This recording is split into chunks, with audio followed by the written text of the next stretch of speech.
Boleh nggak Bang? Sorry. Boleh nggak Bang?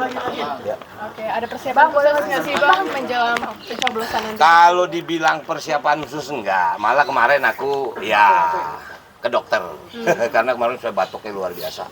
Ini udah enak alhamdulillah, habis di apa namanya itu nebulizer. Jadi kalau nggak batuk sampai otot ini sampai ketarik, artinya khusus ya kita udah begitu masuk masa tenang. Saya nggak ada kegiatan di rumah ya, mungkin cuma diskusi sama teman-teman. Kemudian sekarang seperti apa ya, teman-teman punya hak suara, saya bilang udah kalian nyoblos dulu, habis itu baru kalau memang mau kumpul ya kumpul. Maka saya jadwalkan ke TPS 7:30 lah supaya nggak terlalu siang, karena kebetulan siang kita juga ada beberapa program yang harus kita kunjungi. Misalnya selain nanti saya ke TPS saya akan melihat beberapa situasi aja lah. Di kompleks ini kan banyaknya ada di sini ada 5 TPS ya, mungkin saya juga melihat tapi bukan mendengar hasil. Kalau mendengar hasil itu kan jam 1-an, jadi masih terlalu lama. Kemudian ada rencana jam 11 nanti saya akan ke Kebagusan itu TPS tempat Ibu Mega, karena waktu itu dia minta no jangan nggak kampanye di kampung aku ya. Jadi ya kita kampanye di sana. Ya ibu bilang kalau bisa lihat dong, jadi gimana hasil ya. Oke, ntar insya Allah jam 11 mungkin kita ke Kebagusan. Komunikasi terakhir dengan Mas Pram? Wah, kemarin kita masih ketemu. Wah, ya kemarin sempat ketemu ngobrol-ngobrol juga. Ya ini aja kegiatan apa yang kita ini setelah ya yang kemarin sempat ngobrol gitu. Saya tanya saksi bagaimana, kemudian kamar hitung bagaimana segala macam. Nah, udah semua udah siap, udah on the track lah segala macam, posisi udah di, kemudian ya kita udah siapkan semua sarana, divisi hukum apa segala macam, data-data udah harus kita punya backup semua itu. Berarti PD 1 putaran dong Bang? Harus 1 putaran. Kalau kita melihat basic survei terakhir 49, berarti kita cuma butuh 1% lagi kan. Saya sangat yakin, bukan takabur, saya berharap ini 1 putaran, karena saya berhitung kalaupun ini 1 putaran bukan buat Rano Karno, bukan buat Pramono Anung, tapi buat Jakarta. Jakarta ini sekarang sudah masuk ekstrim ya, hujannya udah luar biasa, Muara Karang udah rob hampir 1 meter, tanggul sudah harus dipikirkan, walaupun di sana sudah dibikin tanggul tapi terjadi ini, berarti harus ada darurat program di sana. Nah, itu hanya bisa dilakukan oleh seorang gubernur. PJ agak sulit karena dia harus berdiskusi panjang dengan DPRD, prosesnya panjang, banjir udah mulai naik. Itu satu. Kemudian ada pertanyaan, Bang, 100 hari apa yang dikerjain? Mempersiapkan kebutuhan pokok Jakarta menghadapi Ramadan dan Lebaran itu nggak mudah. 11 juta orang yang disiapkan.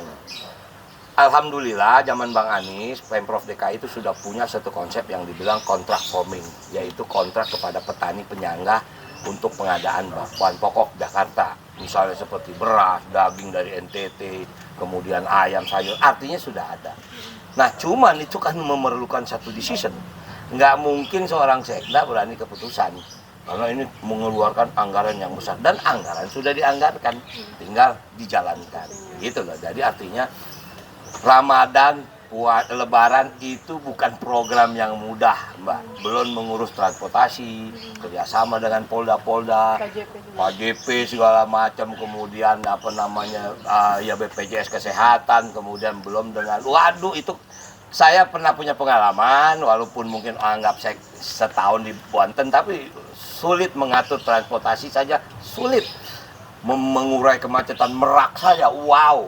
Itu kalau udah Lebaran, puasa itu yang namanya Carita Anyer, itu macetnya bisa berjam-jam, karena orang liburan kan. Itulah realita yang harus pemerintah daerah lakukan. Jadi memang jangan dipikir jadi pemimpin atau gubernur atau wali kota, bupati jangan mudah, tidak. Semua punya dinamika yang masing-masing. Berarti nanti ke Kebagusan bareng Mas Pram? Bareng Mas Pram, enggak mungkin kita ketemu. Ya karena Mas Pram juga ada kegiatan lain, mungkin kita ketemu, tapi kita sepakati jam 11 kita ke Kebagusan. Nanti nonton Quick Count bareng sama Ibu juga? Enggak, kita di di Kuningan, tuh hotel lah, di situ. Gitu.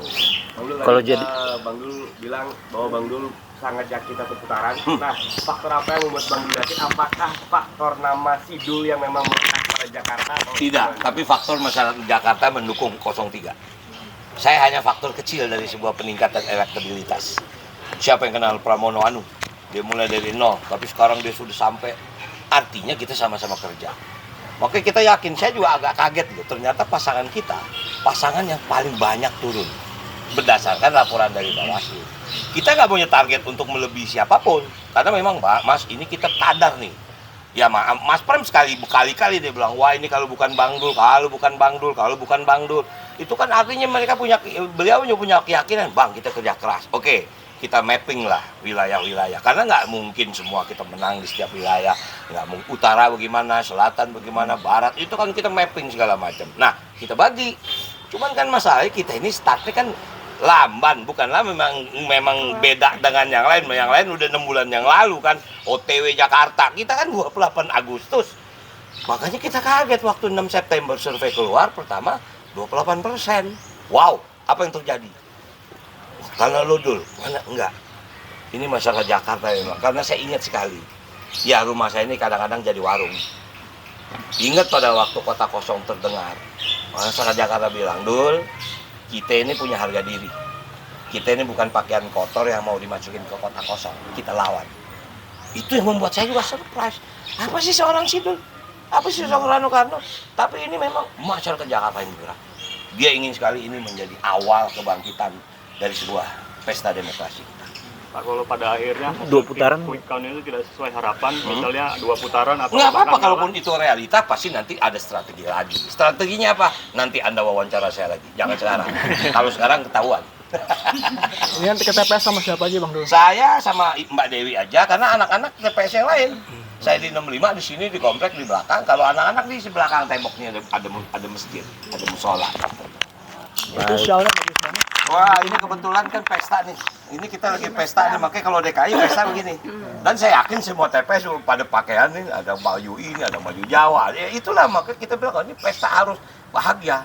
Sayangnya Cak Lontong nggak bisa nyoblos di sini, KTP-nya jauh, Surabaya. Oke?